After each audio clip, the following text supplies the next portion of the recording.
President Eisenhower had the chance to lead significant change in race relations, but his reluctance to do so was his biggest failure. Time magazine noted in 1958 that the country needed his moral leadership to fight segregation, but he did not take on that role. Although Eisenhower supported civil rights in principle and made some progress, desegregating public facilities in Washington, D.C., and ending discrimination on military bases in Virginia and South Carolina, he avoided making civil rights a central issue. Like many white Americans, he underestimated the frustration and anger of African Americans and feared provoking resistance from Southern whites. He believed pushing too hard would only deepen racial tensions. Two key beliefs shaped Eisenhower's approach: his preference for state and local control over federal action, and his doubt that laws could change racist attitudes. As a result, the Supreme Court, rather than the President or Congress, led the way in civil rights. In 1953, Eisenhower appointed Earl Warren as Chief Justice of the Supreme Court, expecting him to be conservative. However, Warren turned out to be a strong advocate for social change. Eisenhower later regretted the decision, calling it the biggest damn fool mistake I ever made. Under Warren's leadership, the Supreme Court became a driving force for civil rights and political reform. The leaders of the early civil rights movement emerged from the very communities most affected by discrimination: African Americans, Latino Americans, Asian Americans, and others.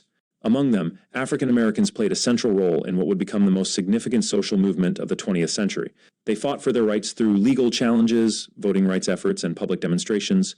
Although many African Americans had moved to northern and western cities, the majority still lived in the South, where segregation remained deeply entrenched. In the 1952 presidential election, for example, only about 20% of eligible black voters in the South were registered, reflecting the barriers they faced in exercising their rights. Public schools were also segregated under the separate but equal doctrine established by the Supreme Court's 1896 Plessy v. Ferguson decision. However, in reality, black schools were often severely underfunded, lacked resources, and suffered from overcrowding. The National Association for the Advancement of Colored People, NAACP, began challenging this doctrine in the 1930s, arguing that segregation inherently created inequality. It took nearly 15 years of legal battles to make significant progress. A major breakthrough came in Sweatt v. Painter, 1950, when the Supreme Court ruled that the separate black law school in Texas was not equal to the state's whites-only law schools. The court ordered Texas to correct this inequality, marking an important step toward dismantling legalized racial segregation in the United States. By the early 1950s, civil rights activists were challenging state laws that required racial segregation in public schools. 5 cases from Kansas, Delaware, South Carolina, Virginia, and Washington, D.C. were combined into one and brought before the Supreme Court under the name Brown v. Board of Education of Topeka, Kansas. President Eisenhower tried to avoid the case, even telling the Attorney General he wished the court would delay it until a new administration took office. When it became clear the justices were moving forward, Eisenhower privately urged Chief Justice Earl Warren to side with segregationists. Warren firmly rejected the pressure, telling the president, "You mind your business and I'll mind mine." On May 17, 1954, Warren delivered the unanimous Supreme Court ruling that declared in the field public education, the doctrine of separate but equal, has no place. The court relied on sociological and psychological research presented by civil rights lawyers, showing that even when segregated schools were equal in facilities, the act of separating students by race created feelings of inferiority among black children. A year later, the court ordered that school integration should proceed with all deliberate speed. The decision made it clear that racially segregated schools could no longer hide behind the Plessy v. Ferguson 1896 ruling. The Chicago Defender, a leading black newspaper, called the decision a Second Emancipation Proclamation, and said it was more important to democracy than nuclear weapons. Despite the ruling, Eisenhower refused to publicly support or enforce it. He even declined to condemn the brutal 1955 lynching of 14-year-old Emmett Till, a black teenager from Chicago who was visiting family in Mississippi. Till had allegedly whistled at a white woman while buying candy at a store.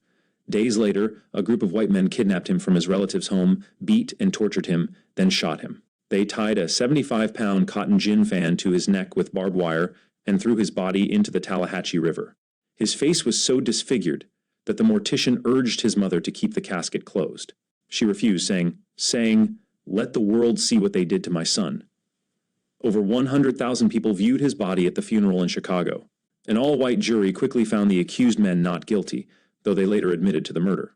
The case shocked the nation and became a turning point in the civil rights movement. Nobel Prize-winning author William Faulkner, a Mississippian himself, condemned the murder, writing, "If we in America have reached that point, when we must murder children, no matter for what reason or what color, we don't deserve to survive, and probably won't." By the mid-1950s, violent resistance in Mississippi and other parts of the South made it clear that dismantling white supremacy would be a long and difficult struggle. While some northern and border states, like Kentucky and Missouri, began integrating schools as early as 1954, the Deep South and Virginia strongly resisted. Southern lawmakers pushed back against the Supreme Court's ruling in Brown v. Board of Education, claiming school integration was a states' rights issue. The Alabama State Senate and the Virginia legislature even passed resolutions attempting to nullify the decision. Arkansas Governor Orval Faubus argued that the federal government was merely a creation of the states and that states had to defend their rights or risk losing them. In Virginia, Senator Harry F. Byrd called for a massive resistance to federal integration efforts.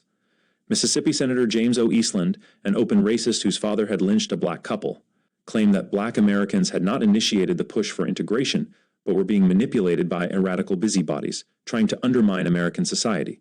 He even suggested that communists were behind the Brown decision. Opposition to integration spread through white citizens' councils, middle-class versions of the Ku Klux Klan, which eventually grew to 250,000 members. These groups used economic pressure to punish black individuals who challenged segregation, and in many areas, joining a citizens' council was almost required for white politicians seeking office. In 1956, more than 100 members of Congress signed the Southern Manifesto, a document condemning Brown v. Burris's board as an abuse of judicial power that created a dangerous situation in the South. Only 3 Southern Democrats refused to sign, one of whom was Lyndon B. Johnson, who would become president in 1963. Southern resistance to integration was highly effective.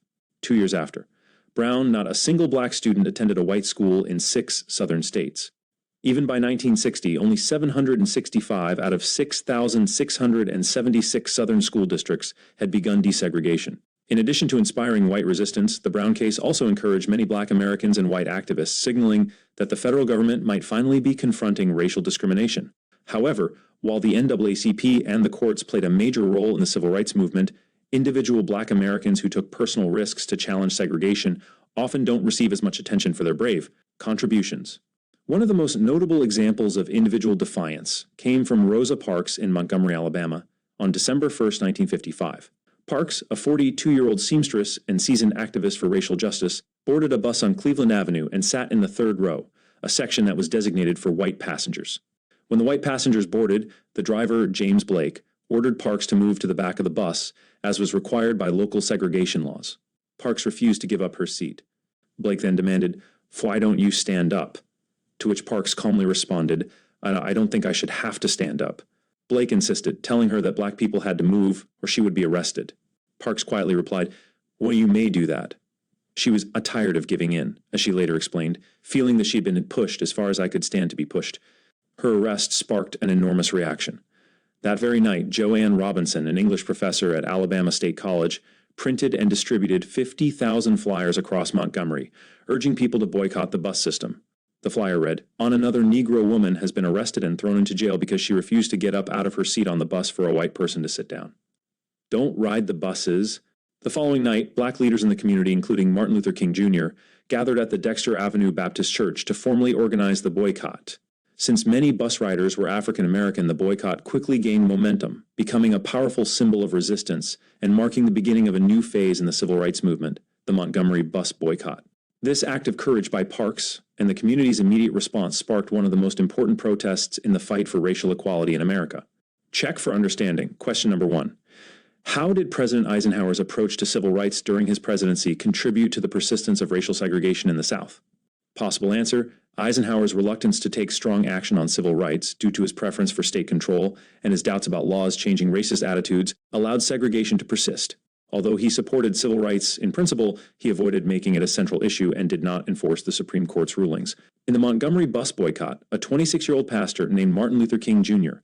emerged as a brave and inspiring leader. King, the grandson of an enslaved person and the son of a prominent minister, was an eloquent speaker. He urged his followers to use the weapon of love and emphasized that many people are taught to hate, which diminishes their responsibility for it.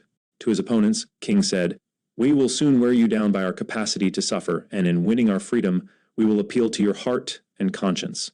He strongly believed in nonviolent civil disobedience, challenging unjust laws through peaceful actions. However, he also understood that without confrontation, progress would be impossible. The Montgomery bus boycott was a remarkable success. For For 381 days, African Americans organized carpools, used black-owned taxis, hitched rides, or simply walked to avoid riding segregated buses. Even some white supporters joined in, offering rides. This mass protest angered many whites, leading to harassment and violence against black participants. The Ku Klux Klan even bombed black churches and homes. Despite the violence, King urged his followers to remain calm and nonviolent. He told them, "Don't get panicky, don't get your weapons. We want to love our enemies." King himself was arrested twice during the boycott. The boycott ultimately led to a victory. On December 20th, 1956, the boycotters won a federal case against bus segregation, and the Supreme Court ruled that segregation on public buses was unconstitutional. The next day, King and other activists rode the buses, demonstrating the power of nonviolent resistance. The boycott not only brought about change, but also launched King into the national spotlight. As for Rosa Parks, she and her husband faced severe consequences. They lost their jobs, received death threats, and their house was bombed. After 8 months of harassment, they moved to Detroit but continued to support the civil rights movement. Parks famously said, "Freedom fighters never retire." In 1957, congressional leaders, hoping to gain political advantage by exploiting divisions between Northern and Southern Democrats, and to win back some of the black vote for Republicans, worked to pass the Civil Rights Act of 1957. This law was the first civil rights legislation since 1875 and was passed after a year's delay. Senate Majority Leader Lyndon B. Johnson, a Democrat from Texas, played a key role in getting the bill through Congress.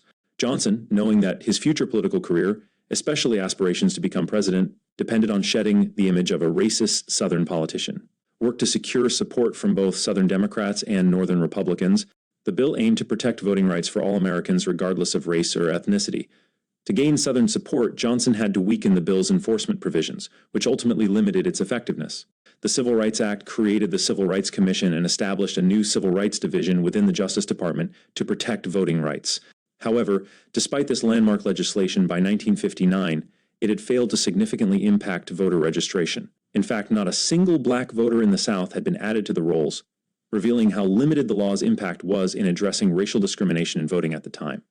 A few weeks after the Civil Rights Act of 1957 passed, Arkansas Governor Orval Eugene Faubus, a staunch segregationist, called a special session of the state legislature. He urged them to pass bills that would allow him to close public schools facing integration and divert funding from those schools to private segregation academies. In the fall of 1957, Faubus defied a federal court order by using the state National Guard to prevent 9 black students from enrolling at Little Rock Central High School. When one of the students, Elizabeth Eckford, tried to enter, the National Guard blocked her. She was then confronted by a mob of white people shouting threats. Despite the hostile crowd, she continued walking, but was spat on and taunted. The mayor of Little Rock urged President Eisenhower to send federal troops to protect the students. Eisenhower sent 1,000 Army paratroopers, marking the first time since the 1870s that federal troops had been sent to the South to protect African Americans. The troops used bayonets to disperse the crowd and escorted the students into the school, where soldiers stayed to protect them throughout the year. Southern politicians lashed out at Eisenhower, accusing him of violating states' rights and igniting hatred. Eisenhower, however, emphasized that his decision was about upholding law and order and not about the issue of integration. He believed in maintaining the rule of law, with the Supreme Court as the final authority. In the summer of 1958, Governor Faubus closed Little Rock's public schools rather than integrate them, and other southern states followed suit. This led to continued resistance in some southern states, particularly in the lower South. Faubus served as governor of Arkansas for 6 terms, despite his actions. The growing sense of disappointment in the civil rights movement only made Martin Luther King Jr. Nonviolent approach stand out more. King explained that with blasted hopes and deep disappointment, the black community had no choice but to prepare for direct action, using their own bodies to present their case to the nation's conscience. On January 10, 1957, King brought together 60 black ministers and leaders at Ebenezer Church in Atlanta. Their goal was to form an organization that would promote nonviolent civil disobedience to desegregate bus systems in the South. This led to the creation of the Southern Christian Leadership Conference, SCLC, with King as its president. Unlike the NAACP, which focused on individual membership, the SCLC coordinated activities on behalf of churches and community groups. At first, many black ministers were reluctant to join, fearing a backlash from white communities. But King's persistence eventually helped the SCLC grow into a powerful organization. Activists knew that violence would likely follow their actions. As Roy Wilkins, leader of the NAACP, said, Aidni, the Negro citizen, has come to the point where he is not afraid of violence. He no longer shrinks back. This marked the second phase of the civil rights movement, which would gain momentum in the 1960s, as activists resisted injustice with love and the strength to endure opposition, often without support from the president. John Lewis, another prominent civil rights leader, emphasized that the movement was built on strong religious faith. Activists often asked, "What would Jesus do?" as they worked to determine their next steps in the struggle for equality.